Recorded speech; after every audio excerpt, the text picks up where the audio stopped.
Bismillahirrahmanirrahim. Assalamualaikum warahmatullahi wabarakatuh.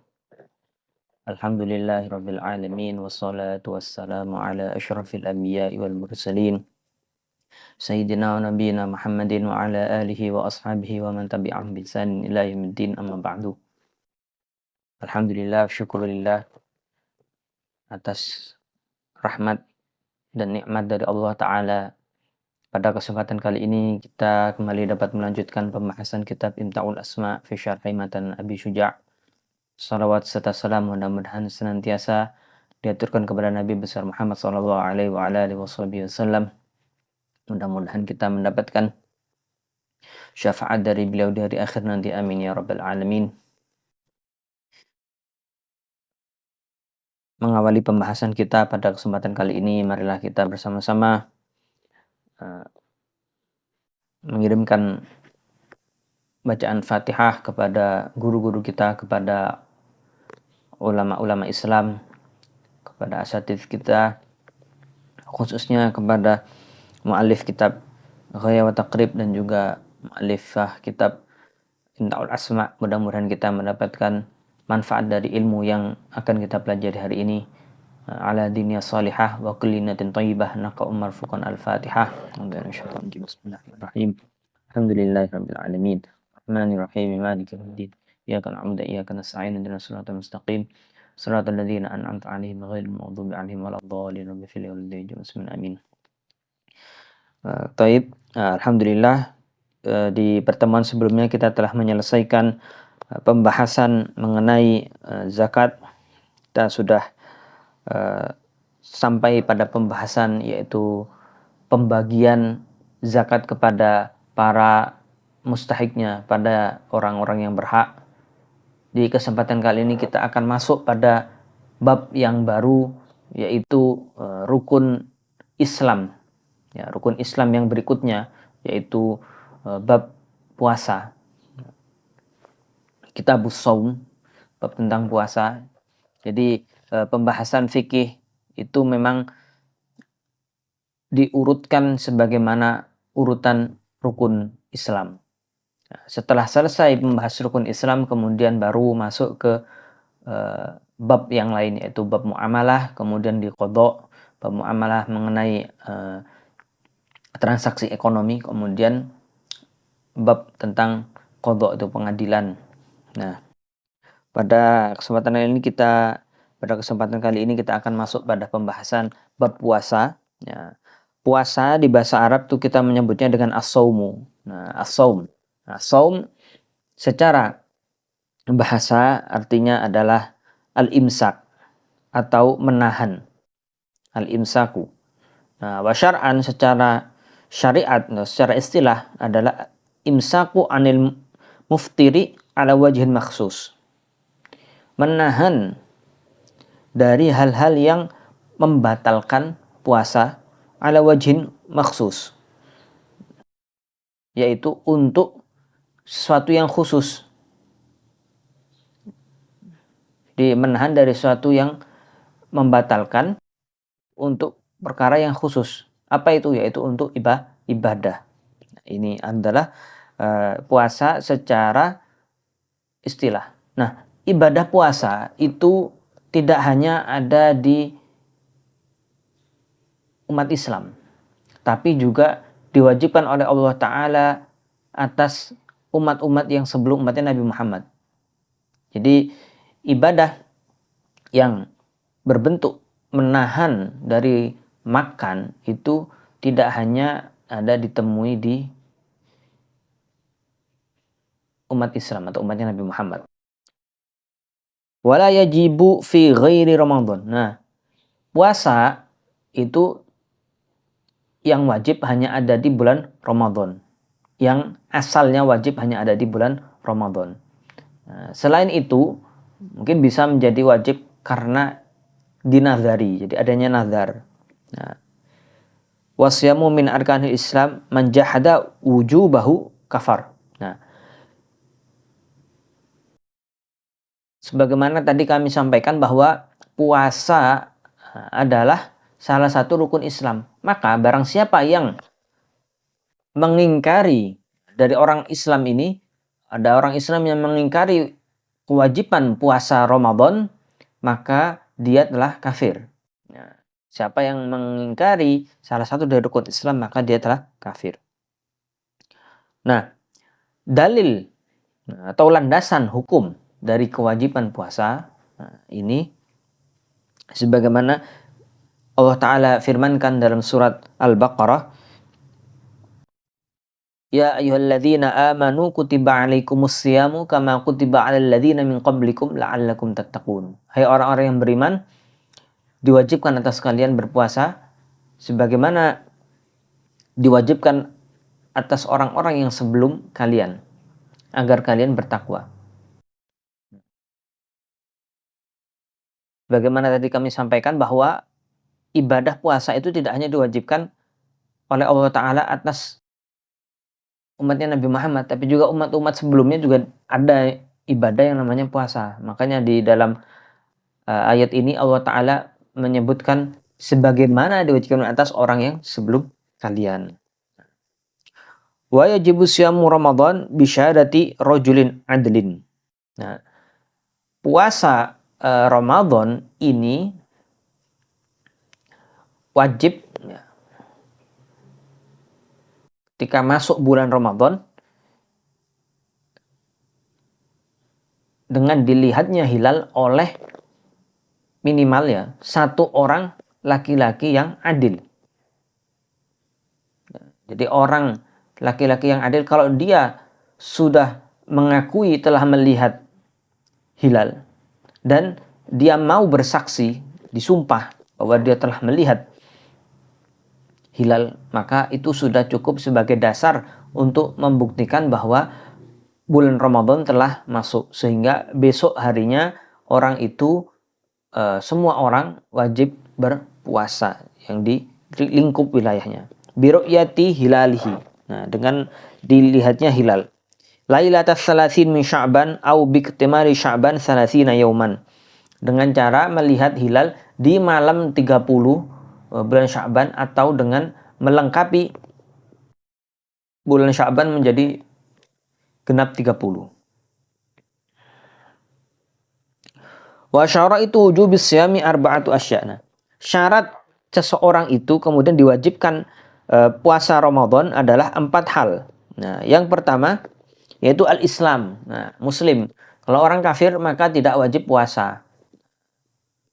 Tidak wajib puasa. Kalau ada orang kafir kemudian dia masuk Islam mu'alaf, maka tidak wajib qadha. Lain halnya kalau misalkan ada orang sudah masuk Islam. Dia masuk Islam. Dia orang Islam asli. Kemudian dia sempat murtad. Kemudian baru setelah 2 tahun dia masuk Islam lagi. Misalkan. Nah, orang ini maka selama masa dia murtadnya itu wajib puasanya diqadha. Begitu juga sholatnya wajib diqadha. Wajib diqadha. Lain halnya kalau orang yang memang dari awal dia belum Islam kemudian masuk Islam, maka itu tidak wajib mengqadha dan sebagainya. Berikutnya wal bulugh. Baligh. Maka anak kecil tidak wajib puasa. Kemudian wal aklu. Ya, aklu yaitu dia berakal. Maka tidak wajib orang yang gila untuk berpuasa. Yang hilang akalnya tidak wajib puasa. Kecuali kalau gilanya disengaja. Apa itu gila disengaja? Misalkan ada orang yang gilanya kambuhan. Dia akan kambuh kalau tidak minum obat dari dokter. Ternyata di malam hari dia sengaja tidak minum obat yang itu rutin harus dia minum. Dan besoknya dia kumat gilanya. Maka orang seperti ini karena gilanya itu gila sengaja maka wajib mengqadha. Kalau misalkan gilanya itu memang tidak disengaja atau memang dari asalnya dia memang gila, hilang akal, maka ini tidak wajib puasa dan juga tidak wajib qadha. Kemudian orang yang sedang pingsan. Orang yang pingsan, kalau misalkan pingsannya full di siang harinya Ramadan, maka wajib diqadha.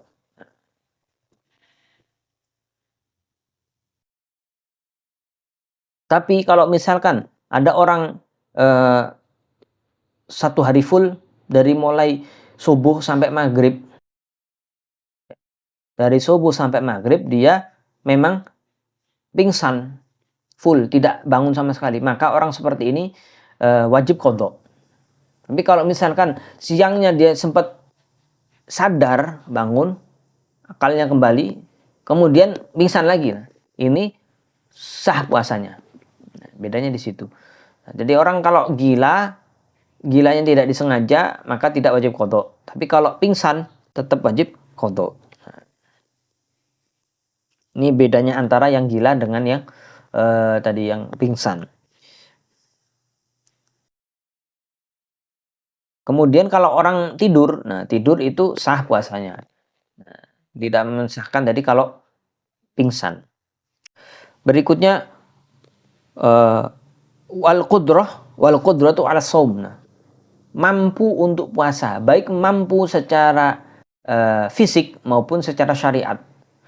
Nah, ada orang yang tidak mampu secara fisik, seperti orang yang sudah tua. Orang yang sudah tua renta atau dia punya penyakit yang memang menahun dan tidak ada harapan untuk sembuh. Nah, seperti ini maka dia tidak wajib puasa, tetapi harus mengqadha, bukan mengqadha. Maka dan kemudian dia mengganti puasa itu dengan bersedekah, membayar kepada orang yang miskin, fakir miskin. Menebus puasanya tadi itu dengan memberikan sedekah kepada fakir miskin. Ini kafarot. Kafarotnya itu sebesar 1 mud tiap 1 kali puasa yang ditinggalkan. Jadi harus membayar kafarot atas puasa yang dia tinggalkan ini. Bagi orang yang tidak mampu puasa karena kemampuan fisiknya sudah tidak kuat. Nah, itu wajib membayar setiap 1 hari puasa yang dia tinggalkan dengan kafarotnya 1 mud kepada 1 orang yang miskin, fakir miskin. 1 mud itu sekitar berapa? Nah, itu sekitar 675 gram. Nah, bisa dibulatkan jadi 700 gram lah. Ya, 7 ons. Nah, ini dibagikan kepada fakir miskin. Termasuk seperti apa? Seperti orang yang sudah tua atau dia punya penyakit menahun. Nah, itu tidak wajib puasa tapi diganti dengan kafarot 1 harinya 1 mud. Nah, tidak mampu tadi sebagaimana kami sebutkan, ada tidak mampu secara fisiknya. Nah, ada juga tidak mampu secara syar'i, secara syariat. Siapa itu? Yaitu orang yang haid atau nifas. Nah, orang yang haid dan nifas karena halangannya ini sementara, maka dia wajib mengqadha nanti kalau sudah selesai haid dan nifas. Kalau sudah haid dan nifas maka wajib mengqadha. Begitu juga kalau orang yang sakitnya itu tidak menahun tapi sementara. Ketika sakit dia tidak mampu puasa, tapi nanti setelah Ramadan wajib diqadha puasanya. Wa faraidus shaumi arba'atu asya. Nah, ini rukunnya puasa itu ada 4. Nah, rukunnya puasa ada 4. Yang pertama an-niyah. Yang pertama yaitu niat. Nah, kalau puasanya itu puasa wajib, maka niat itu harus dilakukan di malam hari, maksimal sebelum subuh. Nah, ini niatnya itu harus ketika malam. Ini untuk puasa wajib. Puasa wajib ini tidak hanya mencakup puasa Ramadan, tetapi juga nazar misalkan. Puasa nazar itu wajib harus dilakukan niatnya sebelum subuh maksimal. Atau juga termasuk puasa Ramadan yang diqodok di luar Ramadan, maka itu juga wajib niatnya sebelum subuh. Kalau misalkan puasa sunnah, Senin Kemis, atau puasa Ayyamul Bid, atau puasa Syura, Tasu'a, nah itu boleh niatnya maksimal sebelum zuhur. Niatnya sebelum zuhur. Dengan syarat dia tidak melakukan hal-hal yang membatalkan puasa dari mulai subuh sampai sebelum zuhur. Misalkan kita dari subuh di hari Senin itu belum makan, belum minum. Pas jam 7, ya udahlah puasa aja. Nah, itu boleh. Kemudian wal imsaku anil akli wasyurbi, dan menahan diri dari makan dan minum, wal jima, dan juga jima, wa ta'ammudil qai, dan muntah dengan sengaja.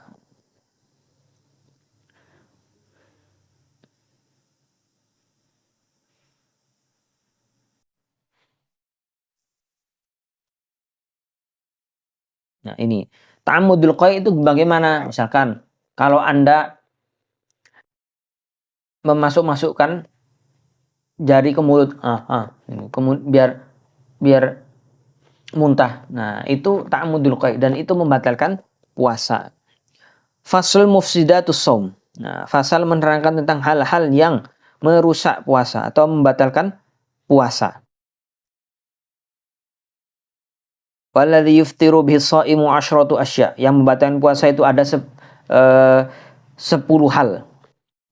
Pertama, ma wasala amdan ilal jauf. Nah, yang membatalkan puasa yang pertama yaitu adanya sesuatu yang dimasukkan atau masuk menuju ke rongga badan. Rongga badan itu apa? Bagian perut. Kalau ada sesuatu yang masuk ke sini, apapun bentuknya, dari manapun lewatnya, ya, yang bisa menguatkan fisik seseorang, nah, maka itu membatalkan puasa. Nah, termasuk rongga juga tenggorokan. Artinya segala hal saluran yang menuju ke lambung, bagian perut ini, bagian pencernaan, maka itu membatalkan puasa. Di mazhab Syafi'i termasuk diantaranya ini bagian dalam dari telinga. Kalau misalkan dengan jari, nah ini tidak membatalkan puasa. Tapi kalau dengan sesuatu yang lebih kecil dari jari, nah itu membatalkan puasa.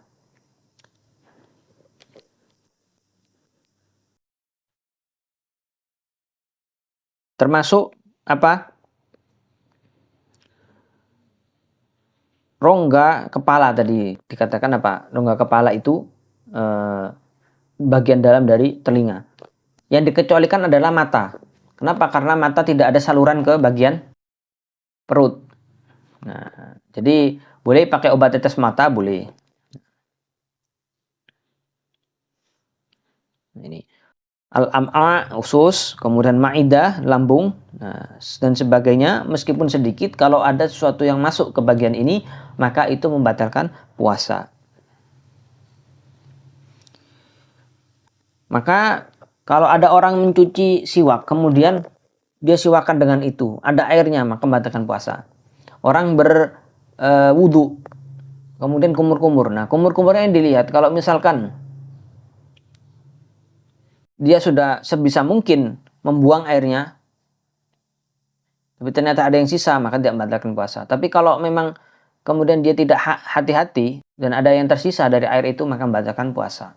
Maka dari itu ketika bulan puasa kita istinsyak dan madmadah. Istinsyak itu menghirup air ke hidung, kemudian madmadah itu berkumur-kumur. Nah, itu tidak makruh kita berlebih-lebihan. Jangan sampai berlebih-lebihan ketika madmadah dan istinsyak. Kemudian bersiwak juga dan sikat gigi. Ini eh, kalau siwakannya setelah zuhur maka itu makruh. Karena itu bisa menghilangkan bau orang yang berpuasa. Yang mana baunya mulutnya orang berpuasa itu oleh Allah Ta'ala di akhirat nanti lebih harum dari wangi kasturi. Nah. Wal huknatu fi ahadi sabilain. Hukna ini apa? Memasukkan sesuatu dari dua jalur. Yaitu jalur kemaluan dan juga dubur. Depan belakang. Ini memasukkan sesuatu meskipun jari yang dimasukkan ke bagian dubur kan. Ada orang kalau punya penyakit pasir itu, ada sesuatu yang keluar. Nah, ini kalau ada yang keluar didorong pakai jari maka membatalkan puasa. Maka bagaimana ya, dibiarkan saja sampai masuk sendiri. Begitu juga wanita kalau misalkan memasukkan jarinya ke bagian kemaluannya yang depan, nah itu membatalkan puasa. Nah, al-qayu amdan, nah, ini tadi yaitu yang berikutnya muntah dengan sengaja. Wal wad'u amdan fil farji. Nah, berhubungan badan dengan memasukkan kemaluan dengan sengaja ke kemaluan lawan jenisnya. Nah, meskipun tidak sampai orgasme, tidak sampai klimaks, hanya memasukkan kepalanya saja itu sudah membatalkan puasa. Nah. Wal inzalu an mubasyaratin. Nah, ini kalau sampai ada orgasme keluar mani karena bersentuhan secara langsung tanpa adanya penghalang kain, sentuhan dengan istri atau dengan lawan jenis yang tanpa penghalang, kemudian klimaks orgasme keluar mani, maka itu membatalkan puasa. Bedanya cuman kalau yang tadi dengan hubungan badan itu kafaratnya berat. Nah, kalau yang tidak sampai berhubungan badan itu hanya mengkodok saja, batal puasanya dan kodok. Kalau yang berhubungan badan nanti akan dijelaskan apa hukumannya. Nah, ini kalau misalkan kita melihat hal-hal yang menaikkan syahwat, hal-hal yang merangsang nafsu, nah itu sampai keluar, meskipun sampai keluar itu tidak membatalkan puasa. Tapi kalau sampai sentuhan dengan lawan jenis atau bersentuhan dengan yang menggairahkan, nah tanpa ada penghalang maka itu membatalkan puasa. Nah, kalau misalkan bersentuhannya ada penghalang, ada bajunya, kemudian ternyata sampai keluar, nah ini ditafsil, ada perinciannya. Kalau misalkan biasanya kalau kita bersentuhan kemudian ada penghalang itu tidak keluar, ternyata tiba-tiba hari itu keluar, maka itu tidak membatalkan puasa. Tapi kalau memang sudah kebiasaan dia, memang kalau misalkan bersentuhan meskipun ada penghalang itu dia keluar, maka itu membatalkan puasa. Nah, ini membatalkan puasa.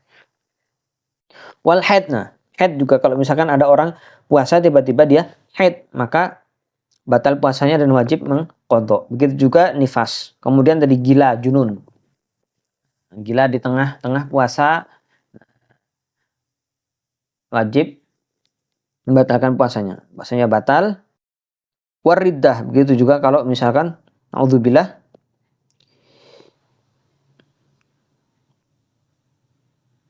riddah, murtad di tengah-tengah puasa. Nah, ini apa? Batal puasanya dan wajib mengqadha kalau misalkan dia masuk Islam lagi. Nah, dari 10 ini semuanya wajib mengqadha kecuali orang yang gila tadi. Dengan syarat gilanya tidak sengaja.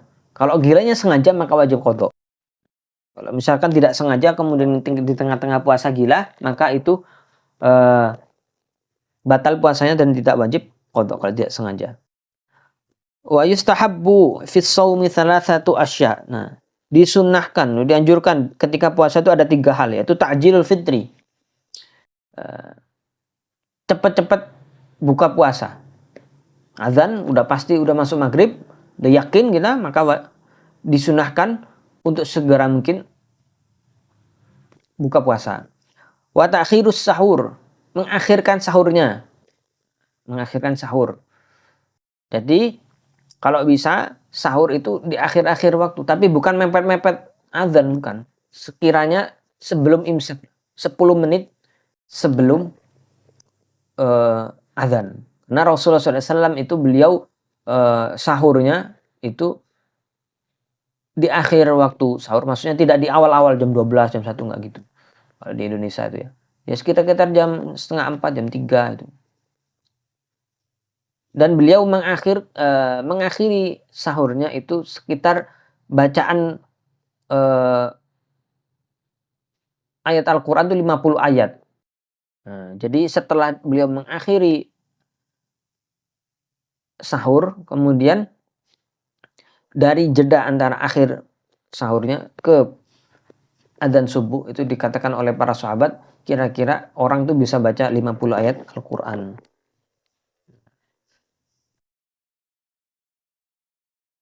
Wa tarkul hujri minal kalam, meninggalkan perkataan-perkataan yang kotor selama berpuasa. Wa yahrum, ini hal-hal yang tadi dianjurkan untuk dilakukan ketika bulan Ramadan, yaitu ketika berpuasa, yaitu bersegera buka, mengakhirkan sahur, kemudian yang ketiga tarkul hujri minal kalam, jadi meninggalkan hal-hal perkataan-perkataan kotor. Wa yahrumu syamu khamsati asya.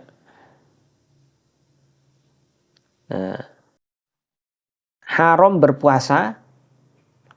Wa yahrumu syamu khamsati ayyam. Haram berpuasa di 5 hari, yaitu yang pertama al-aidani wa ayyamut tasyriqi ats-tsalatsa. Haram berpuasa di 2 hari lebaran, Idul Fitri dan Idul Adha, kemudian ayyamut tasyriq, hari-hari tasyrik. 11, 12, 13. Nah, itu tidak boleh berpuasa di hari-hari itu. Ini yang diharamkan berpuasa di hari ini. Idul Fitri, Idul Adha, kemudian hari-hari tasyrik. Nah, ada juga yang makruh puasa, wa yukrahu shaumu yaumi syakki illa an yafiqa adatan lahu. Nah, makruh berpuasa di hari yang syak itu yang hari yang diragukan. Diragukan apa? Diragukan apakah ini sudah masuk Ramadan atau belum masuk Ramadan.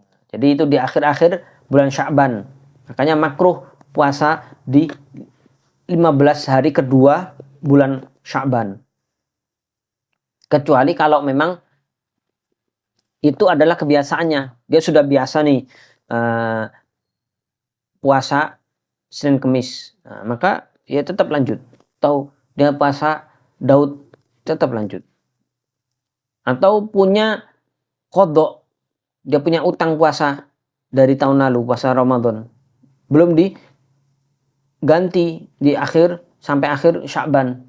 Nah, maka itu apa-apa dan malah wajib itu dibayar qadha-nya di akhir Sya'ban, kan itu hari akhirnya kesempatan dia untuk bisa mengqadha. Wa man wati'a fi nahari Ramadan amidan fil farji fa alaihi qadha wal kafarah. Nah, orang yang dengan sengaja berhubungan badan dengan lawan jenisnya di siang hari bulan Ramadan, maka wajib qadha dan bayar kafarat. Nah, qadha-nya yaitu tadi yang hari yang ditinggalkannya, kemudian kafaratnya memilih salah satu dari tidak milih. Ini harus urut. Harus urut. Salah satu dari 3 ini harus urut. Pertama, harus itqu raqabah, memerdekakan budak. Itqu raqabatin mukminah, membedakan budak yang mukmin. Zaman sekarang nggak ada budak, maka pindah, nggak ketemu kan, pindah ke yang nomor 2, yaitu fa'in lam yajid fasyamu syahraini mutatabi'ain. Puasa 2 bulan berturut-turut, nggak boleh jeda, nggak boleh ada jeda dan tidak boleh dipisah, harus berturut-turut. Kalau misalkan ada jeda 1 hari, ngulang lagi hitungannya dari awal. Jadi 60 hari, puasa 60 hari. Nah, kalau misalkan nggak mampu, nggak kuat, maka fa'it'amu sittina miskina, memberi makan 60 orang miskin. Satu orang miskinnya 1 mud, 700 gram. Dikasih 700 gram beras. Nah itu, atau makanan pokok di daerahnya. Dan itu dibagi ke 60 orang. Nah, ini harus urut. Jadi harus puasa dulu. Kalau memang puasanya nggak kuat baru. Kalau memang masih kuat maka tidak boleh pindah ke tadi memberi makan. Dan itu tidak boleh orang ya sekedar ngaku-ngaku saya nggak kuat, padahal sebenarnya kuat. Orang yang sehat walafiat kok, tapi kok akunya nggak kuat. Ini adalah hukuman bagi orang yang membatalkan puasa karena berhubungan badan di siang hari bulan Ramadan. Waman mata wa alaihi siyamun min Ramadan ut'ima anhu likulli yawmin Nah, orang yang wafat kemudian dia masih punya tanggungan puasa Ramadan, ya ada puasa yang dia tinggalkan, maka ahli warisnya wajib membayarkan bagi orang yang meninggal tadi dari harta warisannya itu dikeluarkan untuk membayarkan puasa yang dia tinggalkan. Hitungannya 1 hari adalah 1 mud. Diberikan kepada orang yang fakir miskin. Wa syaikhin ajiza 'anis shaumi yuftiru wa yut'im 'an kulli yawmin mud. Begitu juga orang tua yang sudah tidak mampu puasa. Nah, kemudian wal hamil wal murdi' in khafata 'ala anfusihima aftarata wa 'alaihimal qada wa in khafata 'ala auladihima aftarata wa 'alaihimal qada wal kaffaratu 'an kulli yawmin muddan wa huwa ratlun wa thuluthun bil iraqin. Orang yang sedang hamil dan juga menyusui, orang hamil dan menyusui ini dia boleh tidak berpuasa, tapi harus diqadha. Orang hamil dan berpuasa, orang yang hamil dan menyusui itu harus, kalau nggak puasa dia harus diqadha. Nah, apakah orang ini cukup hanya wajib diqadha atau juga bayar kafarah? Kafarah itu berarti bayar pengganti puasanya itu dengan mud. Nah, ini ditafsil. Kalau dia tidak puasa karena takut, khawatir bahwa dirinya nggak kuat, khawatirnya untuk dirinya saja, maka itu cukup mengqadha. Kalau khawatirnya untuk dirinya dan juga bayinya, maka cukup diqadha. Tapi kalau khawatirnya untuk bayinya saja, tapi tidak khawatir kepada dirinya, dia, wah saya kuat sebenarnya, cuman nanti kalau saya nggak puasa, kalau saya puasa nanti kasihan anak saya. Khawatir kepada bayinya doang. Maka itu selain diqadha juga harus bayar kafarah. Nah ini. Yang wajib qadha plus bayar kafarah itu kalau khawatir kepada bayinya saja. Nah ini. Tapi kalau misalkan kalau plus dengan dirinya atau dengan dirinya saja, maka itu cukup diqadha saja. Nah, wal marid wal musafir safaron tawilan yuftirani wa yaqdiyani. Nah, orang yang sakit dan sakitnya itu ada harapan sembuh, atau ada juga orang yang musafir yang melakukan perjalanan yang jauh, nah, boleh itu tidak puasa tapi harus diqadha. Nah, ini alhamdulillah kita telah menyelesaikan pembahasan bab puasa di satu pertemuan ini. Apabila ada pertanyaan bisa disampaikan di kolom komentar atau disampaikan ke panitia dan juga pengurus dari Qalbun Salim. Mudah-mudahan apa yang kita pelajari hari ini, yang kita bahas hari ini bermanfaat untuk kita semua, bisa menjadi pegangan kita di keseharian kita. Dan akhirul kalam, kami mohon maaf apabila ada salah kata atau ada hal-hal yang kurang berkenan yang kami sampaikan ini. Bila taufiq wal hidayah wa ridwal inayah. Wassalamualaikum warahmatullahi wabarakatuh.